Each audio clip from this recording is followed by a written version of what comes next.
Speaking of is made possible by listeners like you. Thank you for supporting Milwaukee PBS. This next story is good for your gut, literally. I met a local entrepreneur that decided during the pandemic to start her own business. That business is kombucha. This is Speaking of, a podcast by Milwaukee PBS. Welcome, Scotty and Mariano. Hey, Lexi. What's up, Lexi? So today we're going to be talking about kombucha, and I just am curious, what do you all know about kombucha? Scobies are gross. All right, I beg to differ. We've talked about this a little bit before, but I am a huge kombucha fan. I have been for years. I have brewed my own kombucha, a little bit of a hippie. Yeah, and I love tinkering with recipes. I love the science aspect of it. I love the taste, the flavor. I think it's a healthy alternative to like drinking soda. When I go to the store, I buy kombucha. Well, you're a fan. Yeah, no, I'm a huge cheerleader for kombucha. Can you agree that like the SCOBY, the mother or whatever they call it, that it looks like a dead stingray? Yeah, in your fridge. Yeah, no. I would say like a raw chicken breast.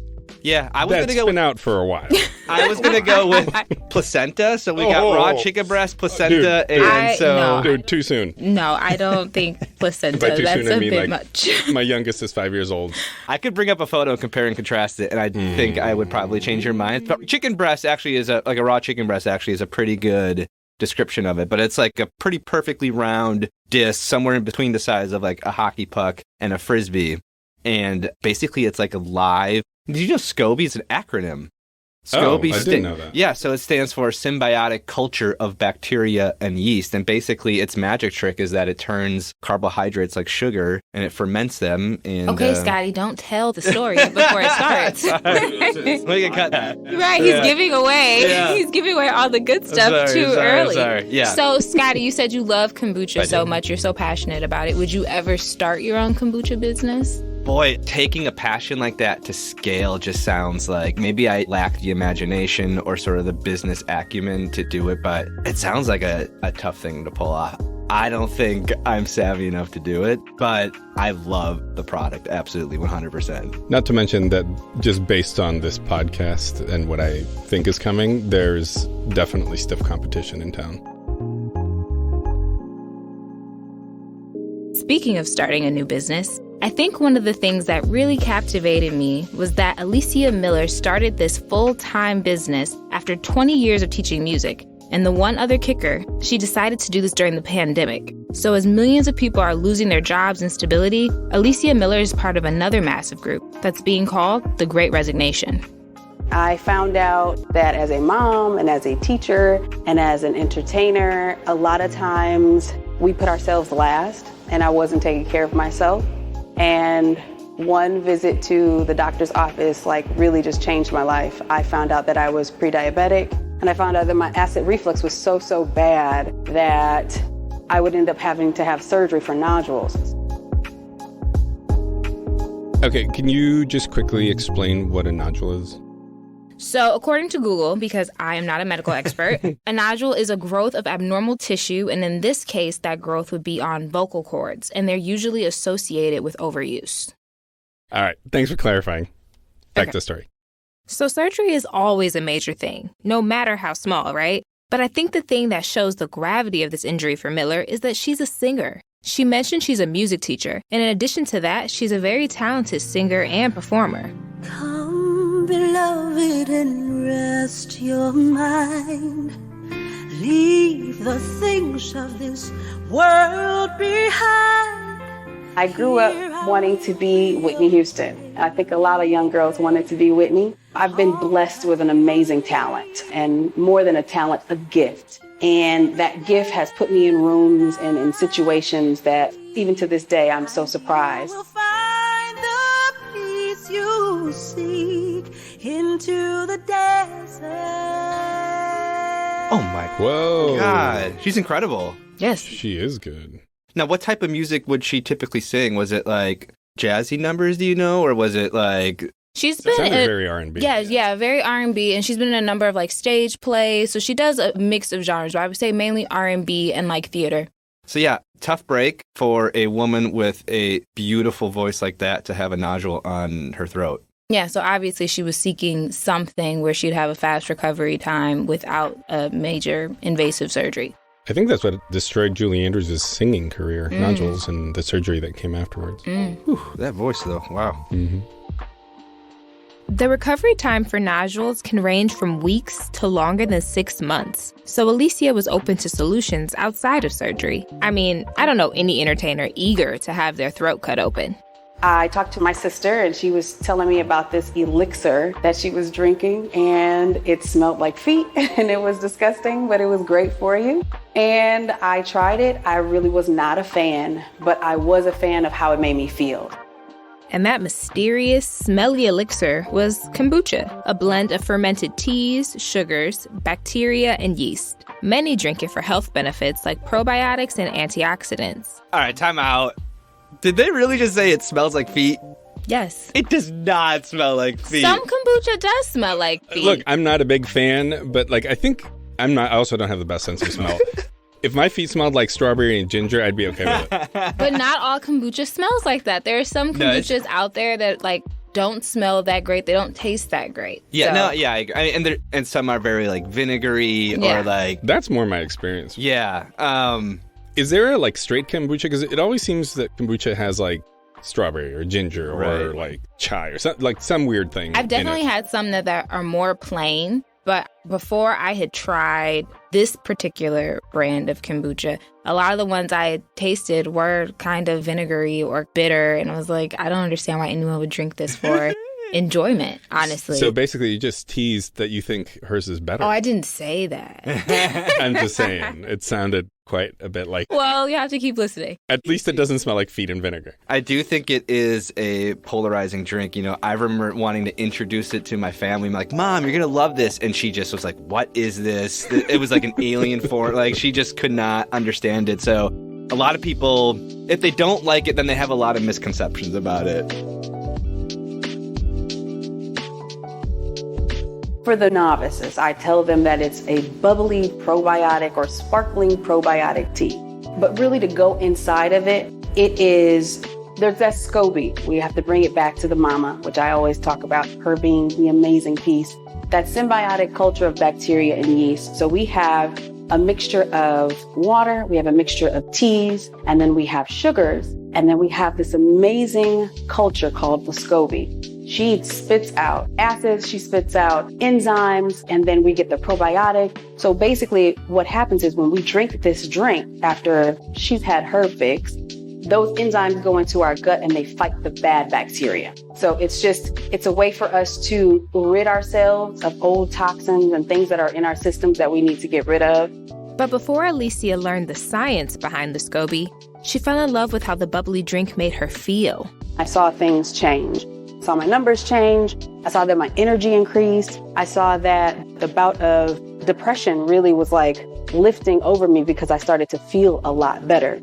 And then that led me to really researching a lot more about the wonderful world of kombucha and how the microbiome is so important. Gut health is so important. Having a great digestive system is very, very important. And I grew up hearing you are what you eat. And it really didn't resonate until I really started looking into that. And so I started making my own batches.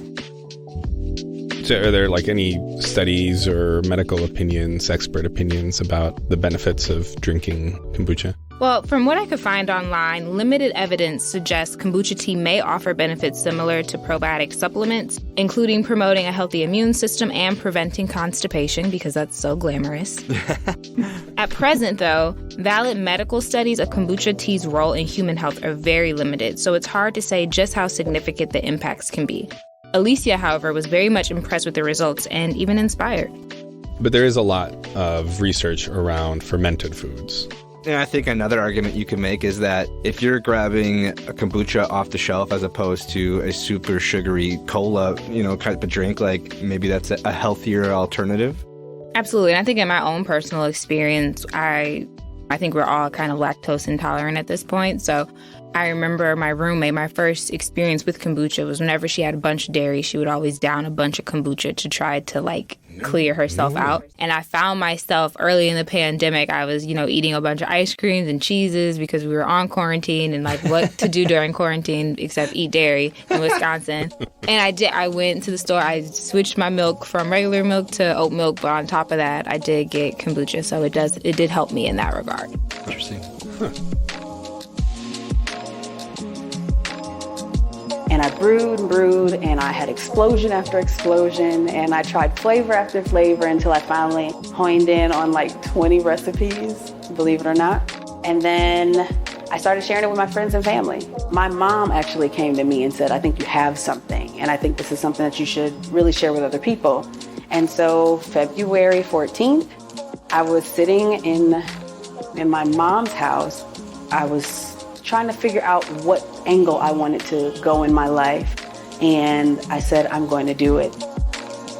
So Soul Brew gets started in 2019. Cut to 2020, the world and economy is falling apart at the seams due to the COVID-19 pandemic. And while millions of people were clinging to their jobs, Alesia stepped out on her new passion project, thus joining the first wave of the Great Resignation.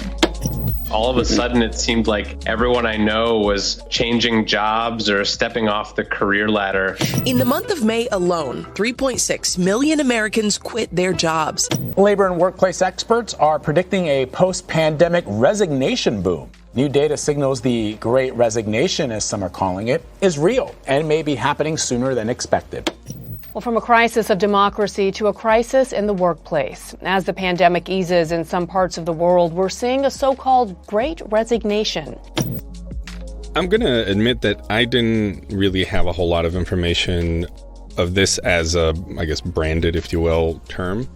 I do have some experience with it because my wife, who was a teacher for 15 years, had reached the top of her scale, was in a leadership position, really well respected in our community back in Michigan, quit in the middle of the pandemic because we thought, we didn't know as much as we know now, but we thought, we don't have a vaccine, you've got asthma, your year's worth of salary is not worth risking your life. And so we took our kids out of school and Kate started homeschooling them. And we're still in that mode, I guess. We're now thinking of different options. We're considering whether we're going to keep homeschooling or not. But regardless of that, the Great Resignation, we're part of that story. Wow, that's a significant change for your family. That's incredible to hear. One income, man. But you joined the Milwaukee PBS team during the pandemic as well. Do you consider yourself a part of the Great Resignation? In a sense, because one of the reasons that I left the station that I was in West Michigan is because I saw much more opportunity to grow here. Salaries are better here. And I thought this is a better way for me to support my family as we continue this one income pandemic life. Not knowing if we're going to go back to two incomes or when, but in the circumstances that we were in at the time, this was the best choice. And I'm guessing you've dug into this Great Resignation and sort of what it means? Yeah, so just to get some numbers out there, according to the U.S. Bureau of Labor Statistics, 4 million people left their jobs in July 2021. And the stats for resignation are the highest they've been in 20 years. So this is really a phenomenon that we're seeing across all industries. And I spoke with an expert about this because this is so unprecedented that we haven't really seen ever. And I spoke with Enrique Lopez Lira about this phenomenon. He's one of the directors of the low-wage work program at the UC Berkeley Labor Center. Some people are quitting because they have no choice, and some people are quitting because they are changed their preferences, and some people are quitting because they have better opportunities somewhere else. One of the things the pandemic has highlighted is how precarious these low-wage jobs are. And so folks are saying, look, I'm tired of having a job where I don't know what my schedule is from week to week. It doesn't allow me to plan for things. Customers are just rude and there's no protections for me as a worker.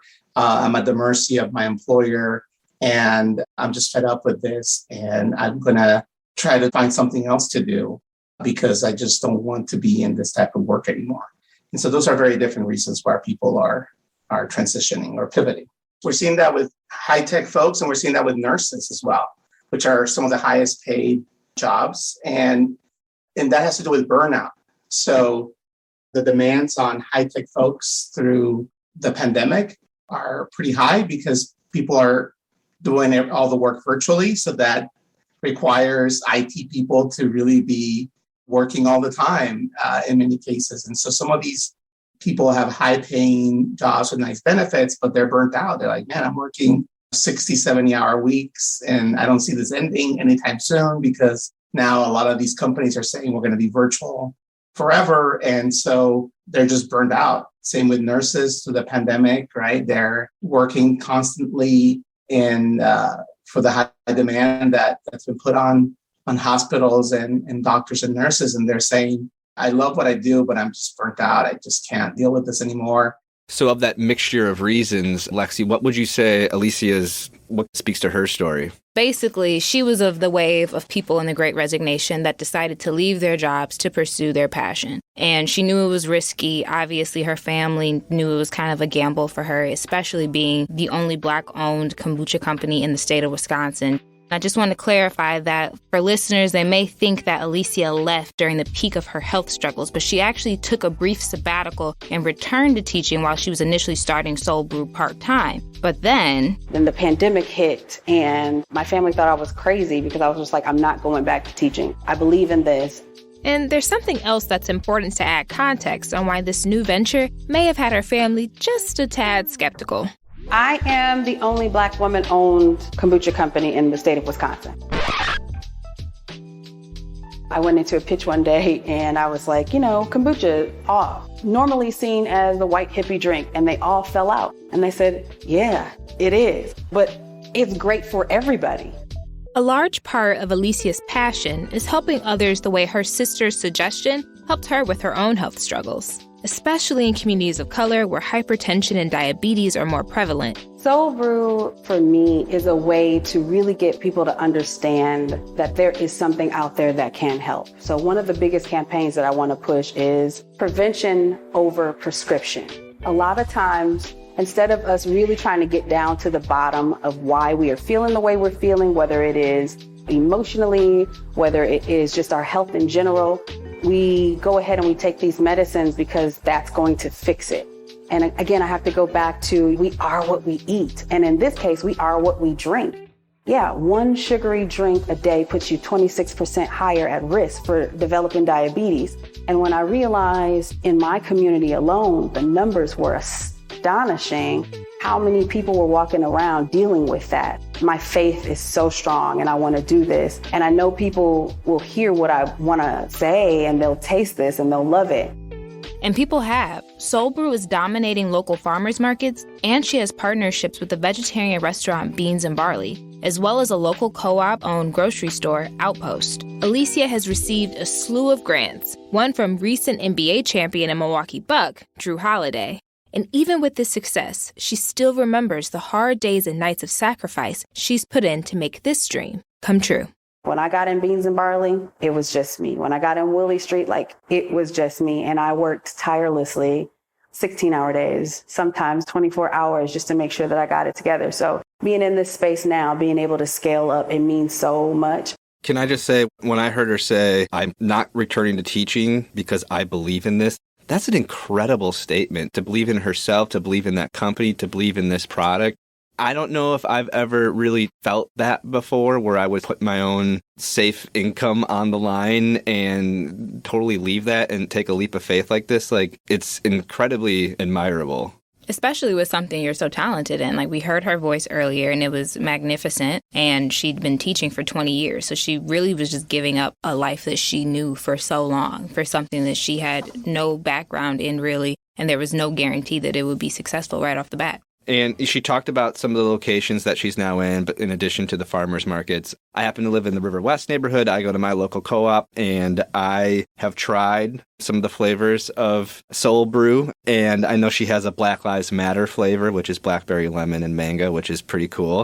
That sounds good. Very good. Cherry Bomb is another one of my personal favorites. It's got a little hint of cinnamon in it, which is delicious. She's also got one that's called Teacher's Aid, which I'm guessing has some vitamin C kind of stuff in there. But I love it so much. And maybe this is a good opportunity to plug Black Nouveau and the video segment you did with this story, right? Lexi, yeah, maybe we'd be able to put the link to that segment in the description for viewers to get a visual understanding of what her space looks like, what the scobies look like, and just get an idea of what her bottling process and some of those interesting flavors. But yeah, I will say being in her space and speaking with her, and I bought a case of kombucha after the shoot. And again, it was different from kombucha that I had in the past. It made me a believer. So, so the smelly feet no longer.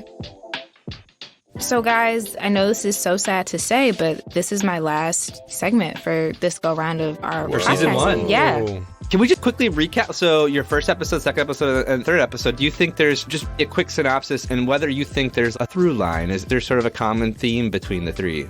Yeah, so to refresh listeners, the first episode we talked about building generational wealth in the Black community through real estate. And then the second episode, we talked about the legacy of Milwaukee's Bronzeville as far as rebuilding it and this renaissance that's happening right now as far as Black businesses. And historically, it was known to be a Black business hub, and then they kind of got washed away, but now we're seeing them resurface. And then this last story, I wanted to bring it up to date. Like, okay, what's someone right now that's like starting their legacy right in this moment? And I think what we had spoke about earlier was how Alesia really had to take a bet on herself and have faith in herself and stray from a completely successful career that was stable, consistent, a stable income, obviously a talent that was undeniable. But she decided she wanted to pivot during a pandemic, which was a big risk because, like I said, while so many people were so unsure about their incomes and where their next paycheck might come from, she was willing to take the risk on her dream. So I think that after doing these 3 stories, that it's important to note that with pursuing a passion, there's no immediate guarantee that the benefits will be speedy, fast, in a hurry, or that they'll be better than your previous gig. But I think we've seen that it's that love that pushes you to see it through.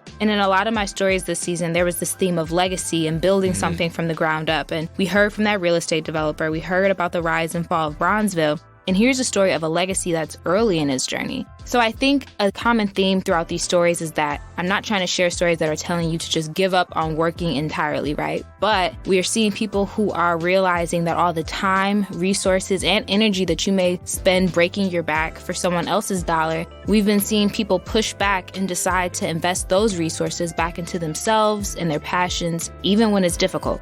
Here's Alesia again. This is not easy. Deciding to leave a comfortable job is not easy in the midst of a pandemic. But when you know that you've been called to do certain things, you have to follow that. Have faith in yourself. Trust your gut. This has been Speaking Of, a podcast by Milwaukee PBS. I'm Alexandria Mack. I'm Mariano Avila. I'm Scotty Lee Myers. Thanks for listening. Hey y'all, just a quick note that this wraps up my 3 stories where I'm the lead host. It's Scotty's turn to take over the steering wheel, and next week he's going to take us on a short little drive to Brookfield, where we'll learn about a Black History Month resolution that came to be a bit controversial. Okay, that's all I got. New episode on Friday.